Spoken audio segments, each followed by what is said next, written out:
sommes aujourd'hui chez Mario Maschietto, qui nous reçoit chez lui. Tout à fait, oui. Merci Mario. Comment est-ce qu'elle est née la colonie italienne? J'ai été parmi les fondateurs, mais disons que les idées sont parties depuis la boutique de réparateur de chaussures de Nando Bartolotti. Le cordonnier. Le cordonnier, oui. Qui était aussi chef de la compagnie théâtrale. Exactement, Ouais. tout à fait, oui. En son temps, l'avenue Lagare, il y avait des bancs, ils étaient toujours occupés. Par qui? Par les Italiens qui ne savaient pas où aller. Et c'est comme ça que c'est venu l'idée justement de faire la colonie italienne pour que tous les Italiens puissent se trouver, se réunir dans un lieu commun. La commune nous a donné ses locaux. Ils ont dit, vous êtes tous dans la profession du bâtiment. Comme ça. Ils nous ont dit, maintenant, retroussez-vous les manches et travaillez. Donc, ils ne nous ont pas dit, maintenant, on va vous aider pour participer avec de l'argent ou n'importe quoi.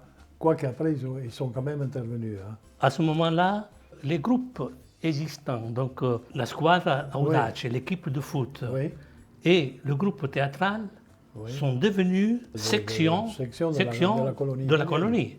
Au début, dans les années 50, nous avons restauré les locaux. On a créé une petite bibliothèque anti-carnossée, une salle de réunion, mais on a laissé aussi une pièce pour notre missionnaire. Rappelons qu'au moment que les militaires sont partis et qu'ils ont libéré le rez-de-chaussée, alors c'est là de nouveau qu'on a demandé au président Caruso si on pouvait occuper les locaux, donc tout le bâtiment. Quoi. Tout le bâtiment, oui. On a vu pendant ces 60 ans, Pierrot, la naissance, on peut dire la naissance de la colonie.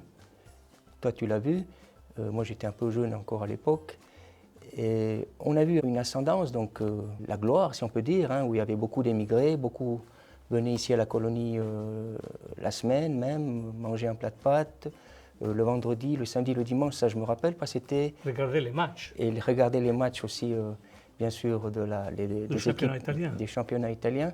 Et je me rappelle qu'à l'époque, on avait de la peine à rentrer ici, tellement qu'il y avait de monde. Des personnes qui sont venues ici pour expliquer comment, quand on allait à la retraite, qu'est-ce qu'il fallait remplir. Il y avait des soirées où des gens spécialisés venaient nous aider à remplir les impôts, la déclaration d'impôts. Donc vous voyez, il y a eu un rôle, la colonie, très important. On a créé des cours de français ici. Donc j'oublie certainement beaucoup de choses, mais c'était très important au début. Aujourd'hui, on n'a pas besoin de tout ça, mais pour ceux qui sont venus dans les années 50 et 60, il faut dire qu'ils ne savaient pas le français, hein. Les gens ne savaient pas le français. Donc c'est pour ça qu'on a eu ces locaux où le week-end, le soir, ils venaient se réunir pour parler de leur Italie, de leur famille, de leurs problèmes. Et c'était un peu la deuxième famille pour eux, si on peut dire. Beaucoup de personnes venaient sans leurs femmes et sans leurs enfants. Donc ils étaient tout seuls. Les saisonniers. Les saisonniers, oui, au début. Oui. Donc ils étaient abandonnés à eux-mêmes. Là, on est content qu'on est arrivé quand même au 60e anniversaire. Hein. On a fait un superbe travail sur une année. Il y a une année de préparation, une année de mise en œuvre, avec beaucoup de soirées culturelles. On a fait. C'était vraiment une année magnifique. Une année très riche, on a fait l'année passée. La première génération a fait son travail, disons, a fait sa phase de vie. La deuxième génération, c'est mon cas. Je peux dire que je suis un des seuls qui est encore en activité.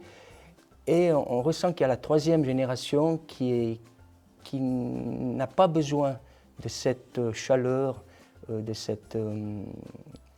venir ici à la colonie. Qu'est-ce qu'on peut dire, Mario, par après, donc les années 60, 70, 80 et aujourd'hui? Moi, je pense que l'association, en tant que siège, elle aura son avenir jusqu'à quand il y a les souvenirs. Oui.